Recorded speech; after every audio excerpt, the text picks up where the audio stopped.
এই দেশের ১৪টি ঝুঁকিপূর্ণ উপজেলার মধ্যে ব্রাহ্মণবাড়িয়া সদর ও নবীনগর উপজেলায় preventive oral cholera vaccination campaign চলছে। এ বিষয়ে বিস্তারিত জানাতে ব্রাহ্মণবাড়িয়ার সদর উপজেলা সদর হাসপাতালের স্থায়ী টিকা কেন্দ্র থেকে সরাসরি যুক্ত হচ্ছেন পূর্বাঞ্চলীয় ব্যুরো প্রধান পীযূষ কান্তি আচার্য। পীযূষ, ব্রাহ্মণবাড়িয়া ঠিক কতটি কেন্দ্রে আজ টিকাদান কার্যক্রম চলছে এবং সেখানে মানুষের উপস্থিতি কেমন দেখতে পাচ্ছেন, এবং একই সাথে জানাবেন যে কত মানুষ আসলে এই টিকাদান কর্মসূচির আওতায় পড়বে? ধন্যবাদ। আমি কিন্তু এখন আছি ব্রাহ্মণবাড়িয়া সদর হাসপাতালের যে স্থায়ী টিকাদান কেন্দ্র আছে, স্থায়ী টিকাদান কেন্দ্রে।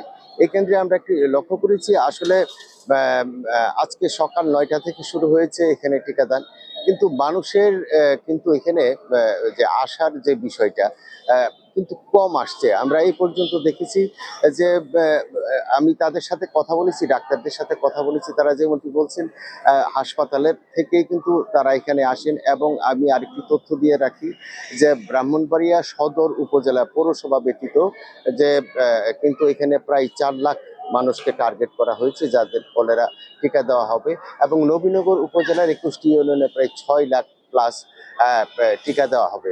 আজকে ৬টি ইউনিয়নে, সদর উপজেলার ৬টি ইউনিয়নে কিন্তু টিকা যে টিকাদান যে ক্যাম্পেইন চলছে। আমার সাথে উপস্থিত আছেন সদর উপজেলা স্বাস্থ্য পরিবার পরিকল্পনা কর্মকর্তা ডাক্তার মুস্তাফিজুর রহমান। আসলে মানুষের উপস্থিতি কম, এটা কেন হচ্ছে? না, আসসালামু আলাইকুম। মানুষের উপস্থিতিটা এখানে কম কারণ হচ্ছে এটা কিন্তু পৌরসভার মধ্যে পড়েছে আমাদের ২৫০ শয্যা বিশিষ্ট সদর হাসপাতাল। আমাদের টিকাদানের যাদের উদ্দিষ্ট জনগোষ্ঠী হচ্ছে পৌরসভা ব্যতীত ১১টি ইউনিয়ন। ১১টি ইউনিয়নের মধ্যে আজকে আমাদের ৫টা ইউনিয়নে ইপিআর কার্যক্রম চলতেছে, আর ৬টা ইউনিয়নে ওরাল কলেরা ভ্যাকসিন চলছে।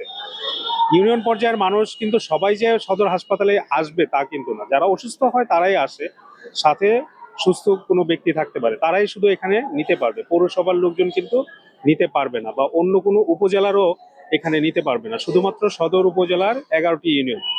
এই জন্য আপনার এখানে মনে হচ্ছে এখানে ভিড়টা কম, কিন্তু আমাদের আজকে শিক্ষা প্রতিষ্ঠানে আমাদের যে ১১টা ইউনিয়ন, যেমন Machhiata union, Ramrail union, Sultanpur union সহ আরও ৩টা ইউনিয়নে আজকে কিন্তু আমাদের প্রায় ৩৫,০০০-এর উপরে হচ্ছে টার্গেট। আর গতকাল আমাদের টার্গেট ছিল হচ্ছে ২০,৪৯৮ জন। তার মধ্যে আমরা ভ্যাকসিন কাভার করতে পেরেছি ২০,৪১৯ জনের, যেটা দেখা যাচ্ছে কাভারেজ রেট হচ্ছে 99.61%। সো আমাদের কিন্তু মূল কাজটাই হচ্ছে পৌরসভা ছাড়া বাকি ১১টা ইউনিয়ন।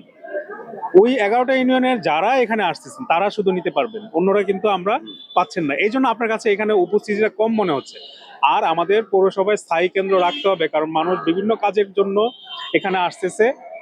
১১টা ইউনিয়নের অনেক মানুষই আসে বিভিন্ন কাজের জন্য, এটা হতে পারে চিকিৎসার সেবার জন্য, অন্যান্য কাজের জন্য আসে। তারা যাতে মিস না করে যায়, ওনার এলাকায় যদি ওই দিন খাওয়ানো হয়, যাতে এখানে উনি যদি ওই এলাকায় না থাকতে পারে, এখানে চলে আসলো হঠাৎ করে, যাতে মিস না করে, এই জন্য আমার স্থায়ী কেন্দ্রটা এখানে রাখা। এই জন্য আসলে উপস্থিতিটা কম না, আমাদের ওইখানে উপস্থিতিটা অনেক বেশি। ধন্যবাদ। তিনি যেমনটি বলেছেন যে আসলে যে টার্গেট পিপল রয়েছে, এই টার্গেট পিপল কিন্তু তারা ফুলফিল করতে পারবে বলে তিনি জানিয়েছেন। তো এই ছিল আমার কাছে ব্রাহ্মণবাড়িয়ার একটি স্থায়ী কেন্দ্র থেকে কলেরা ভ্যাকসিনের ক্যাম্পেইনের সর্বশেষ খবর।